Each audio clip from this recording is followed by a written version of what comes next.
many things that many people do in the name of furthering their own agenda. They may use violence, they may make threats, and they may even try to exploit the feeling of guilt that's embodied in almost every single solitary human being in order to manipulate them. However, in my short time on this earth, I have never seen a tactic quite like the one that I'm going to get into here. This is a point where one person's pain results in the blatant promise of false hope to them in exchange for blind obedience to a group, a person, or in this case, a fictional higher power. Let's assume that somebody were raped, physically abused, or just dealing with some sort of emotionally scarring experience in general. More often than not, in this state of mind, they completely lose the ability to be reasonable. What they may view as objectionable, or what they may stand for in their correct state of mind, doesn't really mean anything anymore. Because in this situation, what they want more than anything else is a way out, regardless of how it's achieved.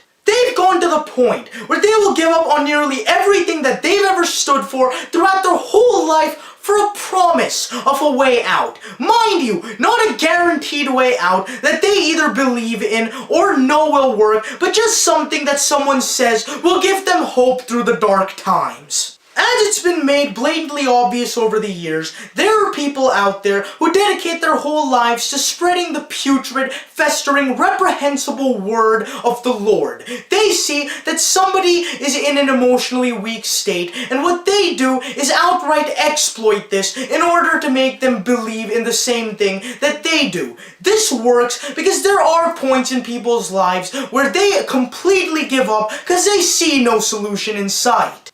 Hope is what they desire most. Hope is what they need to bring themselves back into spirit, and the very promise that prayer is going to help them through dark times is enough to drive them to give up everyday habits that they found pleasure in, their comfort zone, and if the person is weakened enough, their whole personality itself. This is an opportunity for people to preach. When life leaves you at your weakest point, and when pain is responsible for that, you're bound to listen to anything, because you're bound to believe anything. Yes, because what someone needs in those times, communication, emotional support, means absolutely nothing in comparison to making them forfeit every single thing that they were as a human being. The types of people who would force their religion down people's throats in the times when they're suffering are so set on assimilating any person different from themselves that the main priority switches from helping said person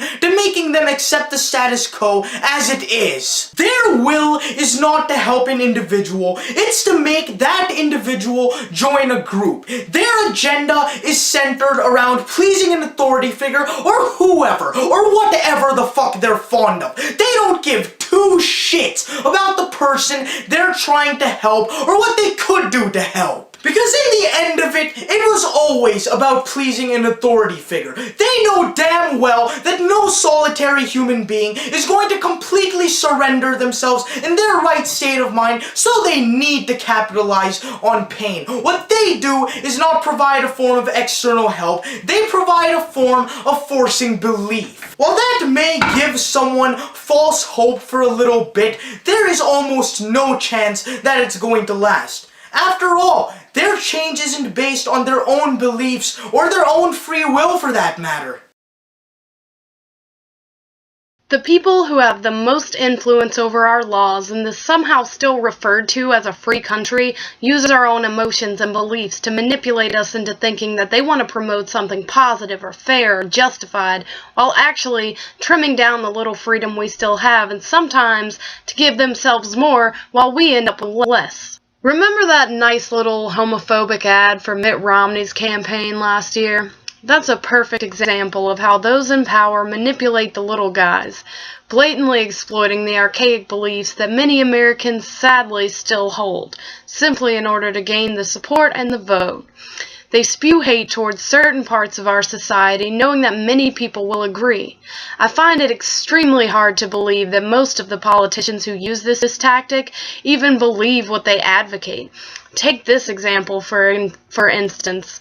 That old Bill O'Reilly interview with Marilyn Manson. It's obvious to me that he understands the nature of Manson's art, yet he keeps him under heavy scrutiny because that's what his network wants him to do.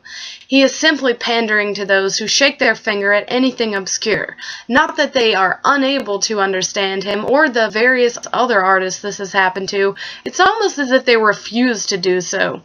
They want to keep the viewership of their conservative audience, and I also find it hard to believe, even though I know it's true, that anyone actually agrees with Bill O'Reilly. To me, he is nothing more than a scripted entertainer, and then that is the exact tactic that many politicians use to persuade people into support. Take Obama's campaign for change and hope. He is a very articulate speaker who captured the hearts of his audience and inspired them into thinking that he would be different than all the other presidents who came before him. I think we can all agree that not a lot has changed for the better since he has been president, and some of the decisions he's made have actually worsened the state our country is in. To this day, many support him still due to his eloquent way of speaking. They listen to everything he says and gobble it up as fact without doing any research. He sugarcoats most things he says to make it seem like what he's saying is a positive thing, and most of his speeches, as of late, he is simply trying to cover his own ass about the NSA deal, make it seem like a fair thing to do. He wants you all to keep thinking that he's a saint of hope and change as he presented himself to be during his first campaign. There are so many fucking idiots in office who don't even have a great knowledge of U.S. history, who pander to the weak of mind, which I believe is because they themselves are weak as well. They spread the lie that this country was founded under Christian morals and that our forefathers were Christian. And the sad thing is, most people believe that shit without doing a shred of fucking research on their own time. And that's the exact reason politicians get away with so much bullshit, because they can say anything on the news and the majority of people will believe it, tell their friends, and they'll believe it too.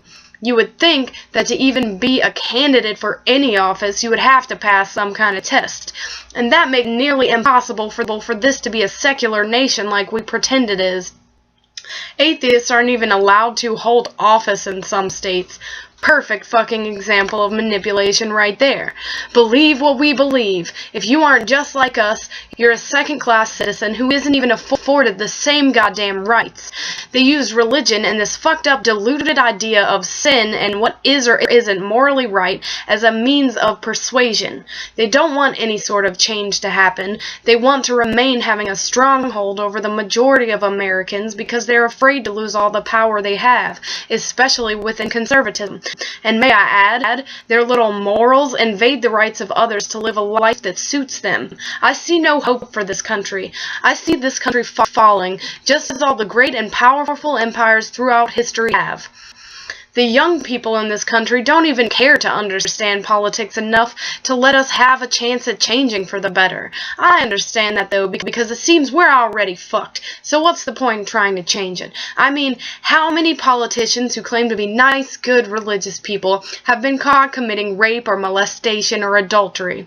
These are not the fucking people who we should trust, and they damn sure aren't the people who should be allowed to have power or pull over anything important, especially when it comes to how our country is run.